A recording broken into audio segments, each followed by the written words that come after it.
بسم الله الرحمن الرحیم. الحمد لله رب العالمین و الصلاة و السلام علی سید الانبیاء والمرسلین محمد و علی آله و صحبه اجمعین. اما بعد، بینندگان بسیار عزیز و گرامی، السلام علیکم و رحمت الله و برکاته.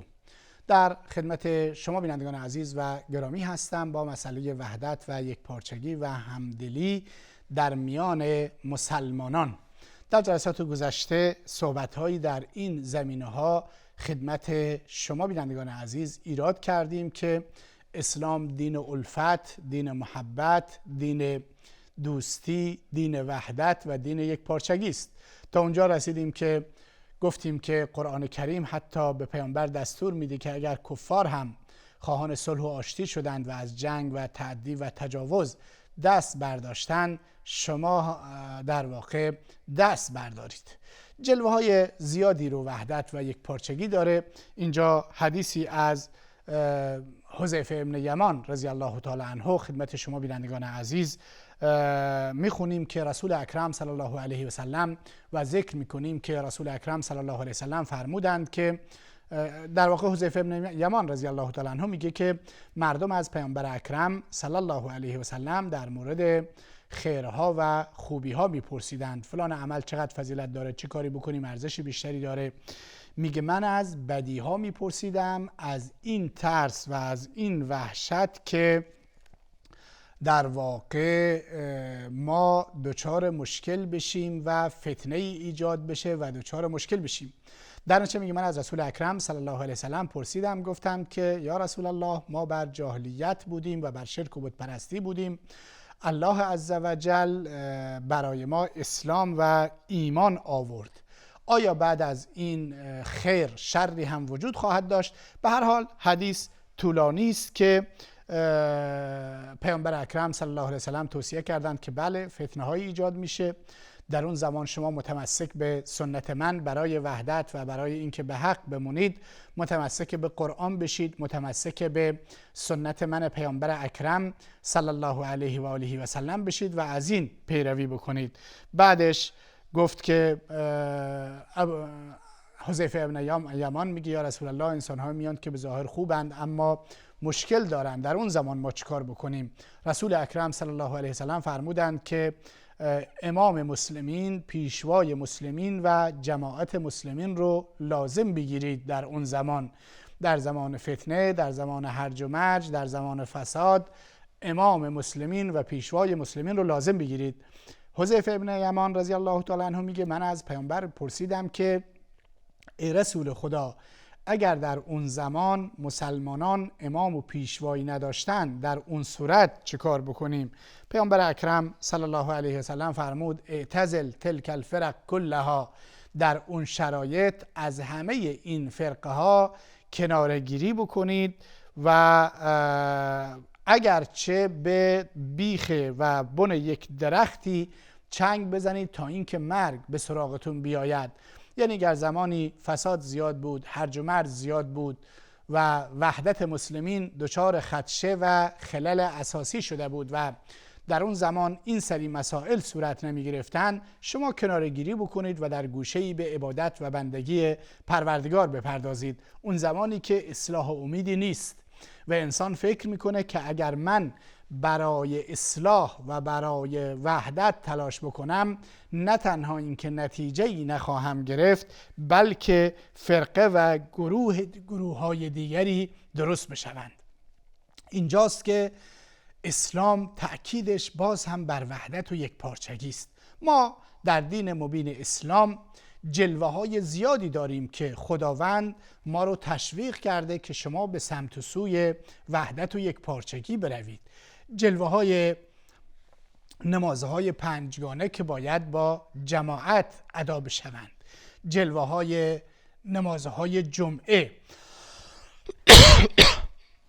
با عرض معذرت و جلوه‌های نمازهای عید و جلوه حج که در واقع همه اینها جلوه‌هایی از وحدت و یکپارچگی مسلمانان هستند. شاید هم به همین خاطر هست که یکی حداقل از فلسفه‌هاش همین هست که خداوند ما رو تشویق میکنه و پیامبر اکرم صلی الله علیه و سلم که سعی بکنید نمازتون رو با جماعت بخونید، چون دلها رو به یکدیگر نزدیک میکنه و مسلمانان بهتر از اوضاع و احوال یکدیگر مطلع میشوند. حدیثی است از ابو درداء رضی الله تعالی عنه، ایشون میگوید که من شنیدم که رسول اکرم صلی الله علیه و آله و سلم فرمودند که هرگاه 3 نفر یا بیشتر از اون در یک آبادی، در یک بیابان، در یک روستایی باشند و نماز جماعت رو با یکدیگر برگزار نکنند، به صورت جماعت نماز نخونند،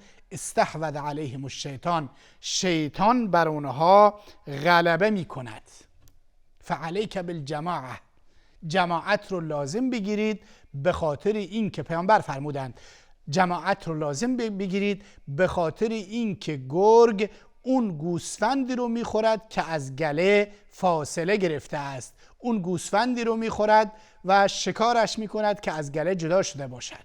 در نتیجه در اسلام حکم همین هست که ما این وحدت و یک پارچگی رو حفظ بکنیم و این مسئله که در میان مسلمین تفرقه و اختلاف ایجاد نشود امر بسیار مهمی است، تا جایی که پیامبر اکرم صلی الله علیه و سلم وعید شدید و تنبیه سختی رو معرفی کردند برای کسانی که بین مسلمانان اختلاف میاندازند. حدیثی است در صحیح مسلم از ارفجه رضی الله تعالی عنه که ایشون میگوید من شنیدم که رسول الله صلی الله علیه و سلم فرمود هر کس آمد نزد شما در حالی که امرکم جمیعون، امر شما در جماعت بود و شما بر یک شخص اتفاق نظر دارید، یرید ان یشق عصاکم، این شخص میاد به دنبال این هست که صف شما رو، جمعیت شما رو متفرقه بکند، او یفرق جماعتکم، عصای شما و قدرت شما رو متفرق بکند یا جماعت شما رو متفرق بکند، فقتلوه، چنین کسی رو که در واقع به دنبال ایجاد شقاق و نفاق در بین مسلمانان هست، پیامبر اکرم صلی الله علیه و سلم فرمودند ایشون رو بکشید. این صدق میکنه برای زمانی و روزگاری که در جایی، در مکانی حکومت اسلامی است، مسلمانان در آسایش زندگی میکنند، منافع و مصالح مادی و معنوی مسلمانان تأمین شده، حالا تعدادی به خاطر هوا و هوس، به خاطر خواهشات نفسانی میان مردم رو بشورانند بر حاکم مسلمان عادل و بین مسلمانان اختلاف ایجاد بکنند. در این حالت پیامبر اکرم صلی الله علیه و سلم فرمود این افراد رو بکشید، اجازه ندهید که بین شما اختلاف ایجاد بکنند. این اهمیت وحدت و جایگاه وحدت رو در بین مسلمانان میرسونه که چقدر اهمیت داره. در حدیث دیگر پیامبر اکرم صلی الله علیه و سلم فرمودند که ید الله مع الجماعه، دست خدا با جماعت هست. خدا نصرت میکند جماعت رو، یاری میکند جماعت رو. ما کاری رو که میخوایم انجام بدیم اگر دست جمعی انجام بدیم، با همفکری انجام بدهیم، به خصوص امور اجتماعی رو، به خصوص اصلاح جامعه رو، به خصوص دعوت به سوی دین و اسلام رو، به ویژه این سری مسائل رو، اینها رو اگر ما به صورت اجتماعی انجام بدهیم، الله متعال در زندگی ما خیر و برکت عنایت میکند و ما رو نصرت میکند. امروز متاسفانه بسیاری از مسلمانان نفسی هستند، به خاطر مسائل کوچک، به خاطر مسائل فرعی که اصلا جای اختلاف نداره، مسئله کفر و ایمان که نیستن، مسائل فرعی، مسائل فقهی، اختلاف در سلیقه ها، اختلاف در برداشت ها، اینها باعث می شوند که ما از یکدیگر فاصله بگیریم و نصرت الهی رو از دست بدیم. ید الله مع الجماعه، فراموش نکنیم دست خدا با جماعت هست. حدیثی دیگر از پیامبر اکرم صلی الله علیه و سلم هست که برای تأکید بر وحدت و حضور مسلمانان در زیر یک سقف و ایجاد وحدت و یکدلی که نماز جمعه یکی از جلوه های آن هست، پیامبر اکرم صلی الله علیه و سلم فرمودند لینتهین اقوام عن ودعهم الجمعات او لیختمن الله علی قلوبهم، افرادی از ترک کردن جمعه ها دست برمیدارند، یا اینکه الله متعال بر دلهایشون مهر میزند و اونها رو جزو غافلان میشمارد. اینی که حضور در نماز جمعه یکی از جلوه های وحدت هست که از اجر و پاداش بسیار بالایی نزد پروردگار برخوردار هست. و در حدیث دیگر پیامبر اکرم صلی الله علیه و سلم فرمودند که کسی که 3 جمعه پیاپی رو بدون عذر ترک بکند، مهر نفاق بر دلش زده می شود. گناه بزرگی است و اینها تأکید بر این هستند که وحدت مهم است. همینی که پیامبر اکرم صلی الله علیه و سلم در حدیث صحیح فرمودند که نمازی که در مسجد خوانده می شود بر نمازی که در خانه و بیرون خوانده می شود 27 برابر ارزش دارد. این دلیل بر این هست که اجتماع و جماعت مهم هست و وحدت و یک پارچگی و همدلی مهم هست. این نکته رو یادآوری بکنم که هنگامی که رسول اکرم صلی الله علیه و سلم مکه رو فتح کردند و اموال زیادی رو به مؤلفة القلوب، یعنی تازه مسلمانان اونجا بخشیدن تا دلهایشون رو به سوی اسلام بیارن، یه مقدار نگرانی پیش اومد بین صحابه پیامبر، بین بعضی از انصار گفتند که خب ما زحمت کشیدیم، همکنون اموال رو پیامبر به اونها داره میده و بعدش این بیم در میانشون ایجاد شد که چه بسا پیامبر که الان به شهر خودش مکه اومده و مکه رو فتح کرده دیگه ما مردم مدینه رو ترک بکند و رها بکند. نبی اکرم صلی الله علیه وسلم از این ماجرا مطلع شد، خبر شد، انصار رو جمع کرد و گفت که مفهوم سخن پیامبر این هست که شما بالاتر از این اموال هستید، من این اموال رو دادم که تألیف قلب بکنم و میدونیم که یکی از مصاریف زکات که در قرآن کریم در موردش صحبت شده مؤلفة القلوب هستند، یعنی کسانی که آدم یا تازه مسلمان شدن بهش پول بیشتری میدیم تا اینکه تشویق بشه و محبتش نسبت به اسلام بیشتر بشه، و یا اینکه هنوز مسلمان نشده ولی امید به اسلام و ایمانش میره، ما از پول زکات و خیرات و صدقات به ایشون میدیم تا اینکه به سوی اسلام گرایش پیدا بکند. خب این هم در واقع در چارچوب وحدت و یک پارچگی و اینی که انسانها و مسلمانها به یکدیگر نزدیک بشوند صورت میگیره. به هر حال نبی اکرم صلی الله علیه و آله و سلم در اون حدیث انصار رو فرمودند شما نگران نباشید، ما این پول رو که به اینها دادیم به خاطر تألیف قلب هست. چه بسا ما کسی رو بیشتر دوست داشته باشیم ولی به کسی دیگه پولی بدیم، صدقه‌ای بدیم به خاطر هدف و فلسفه خاصی که در اینجا اون هدف و فلسفه خاص تألیف قلب هست. بعدش فرمودند من شما رو ترک نمی کنم. اگر همه مردم یک مسیر و یک راه رو بروند و انصار و مسیر در وادی دیگر و در مسیر دیگر و در راه دیگر قرار بگیرن، من اون وادی و مسیر انصار رو خواهم رفت. همه این نکات رو وقتی کنار هم بگذاریم میبینیم که اسلام به دنبال وحدت، به دنبال الفت و نزدیکی دلها با یکدیگر هست. در حدیث دیگر پیامبر اکرم صلی الله علیه و سلم فرمودند ان الله یرضی لکم ثلاثا، خداوند 3 کار و رفتار رو از شما میپسنده و 3 رو از شما نمیپسنده. اونهایی که میپسنده این هست که عبادت بکنید، اینو میپسنده، ولا تشرکوا به شیئا، بهش چیز شریک قرار ندید، اینو نمیپسنده. و ان تعتصموا بحبل الله جمیعا ولا تفرقوا، به ریسمان الهی چنگ بزنید، به قرآن چنگ بزنید، به دین خدا چنگ بزنید، به اسلام واقعی چنگ بزنید و متفرق نشوید. اینها رو خدا میپسندد. اون چیزهایی که نمیپسنده چی هن؟ و یکره لکم قیل و قال، قیل و قال رو نمیپسندد، سخنان بیهوده گفتن. چرا اینها رو نمیپسنده؟ برای اینکه محبت ها رو به هم میزنند، دوستی ها رو به هم میزنند، الفت ها رو از بین میبرند.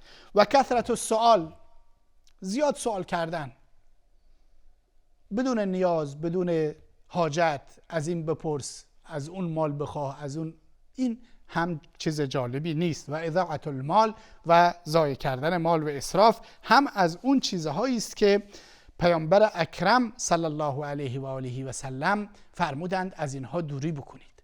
حالا راه این وحدت چی هست؟ راه این یک پارچگی چی هست؟ پیامبر خدا صلی الله علیه و سلم این راه رو برای ما روشن ساختند. اونجایی که فرمودند ترکت فیکم ما لم تضلوا بعده ان اعتصمتم به، من در میان شما چیزی گذاشتم که اگر شما به آن چنگ بزنید گمراه نمیشوید. اون چی هست؟ کتاب الله. پیامبر فرمودند قرآن کریم هست. و در احادیث دیگر ما به این موضوع پرداختیم که در حدیث دیگر اومده که ترکت فیکم امرین، دو چیز در میان شما گذاشتم که تا زمانی که به اون دو چیز متمسک بشید و چنگ بزنید گمراه نمیشید. اون کتاب خدا و سنت رسول خدا صلی الله علیه و سلم هست. امروزه خیلی از اختلافات این هست که ما نسبت به قبیله تعصب داریم، نسبت به راه و روش و مذهب و فرقه‌ای که از جلوتر در دلهایمون خانه کرده نسبت بهش تعصب پیدا کردیم. و وقتی آیات الهی برای ما خونده میشن، وقتی احادیث پیامبر اکرم صلی الله علیه و سلم از ما خونده میشن، سعی کنیم احادیث رو و آیات رو به نفع اون بافته های فکری خودمون و اون چیزهایی که در ذهن و فکر خودمون داریم به نفع اونها توجیه و تعویل بکنیم و راه قرآن کریم و راه سنت پیامبر اکرم صلی الله علیه و آله و سلم رو ترک بکنیم. این اون چیزی است که در واقع ما رو دچار مشکل میکند. در نتیجه وقتی قرآن آیات الهی تلاوت شد و به ما این دستور رسید که این حکم خداوند هست، بدون چون و چرا باید ازش اطاعت بکنیم. و وقتی برای ما مستند شد که این حکم پیامبر اکرم صلی الله علیه و آله و سلم هست، باید بهش متمسک بشیم. در حدیث دیگر نبی مکرم اسلام برای حفظ وحدت و یک پارچگی بین مسلمانان فرمودند المؤمن للمؤمن کالبنیان، مؤمن مانند برای مؤمن دیگر مانند یک ساختمان هست که یشد بعضه بعضا، که بعضی از این ساختمان بعضی دیگر را محکم نگه می‌دارد. نگاه بکنید تمام چیزهایی که در ساختمان استفاده میشه، مثلا میلگرد، آجر، ستون، همه اینها یکدیگر رو محکم نگه می‌دارند. مؤمنین باید نسبت به یکدیگر در وحدت و یک پارچگی اینگونه باشند. دعا بکنید الله متعال به همه ما توفیق عمل عنایت بکند. تا جلسه دیگر و وقت دیگر، خدا یار و نگهدارتون و السلام علیکم و رحمت الله و برکاته.